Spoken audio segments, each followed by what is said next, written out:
रे कत छी हां कथि कहै छ एक काम कर ले गहूं पिसा के लागत हम ने पिसा के लोबा जा तू अपने पिसा ले हमरा नहीं जाए के मन करे ये कत छी सुन छी है कथी है अनि आउ त कनी वो काम कुछ कर ले वो काम न करे छी ये कथी नहीं बिसरे है नहीं मना करियो अच्छा जाओ वहां चलो जब जगह तो हम कहै छी ठीक है कथि कहै छ भोजिया कहलिए हां छठ पूजा के गहूम है हाँ। अहाँ जे पिसा के आइन देबे ना अहाँ के रात में हम दे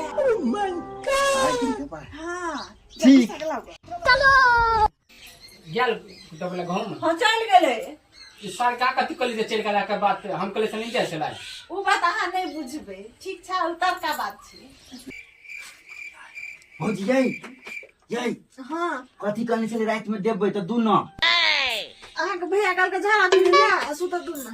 नहीं नहीं हमरा दू अभी आई अहाँ के दू हां हां हां तो रुकू ना दै छी अहाँ के जाता तड़प ही ऐसी है ना। रात के अगर झाड़ा फिर लाई जते कथि कथि लिए 20 रुपया पाए दे छिया तो कथी है हम तो और कुछ समझे छलिए अच्छा वाला बात सोचलिए किया छिंदा अपन कहीं के नहीं तन भाई भौजी तो साफ खरा फोपी किन के खा ला गजब टू विवाद आदमी।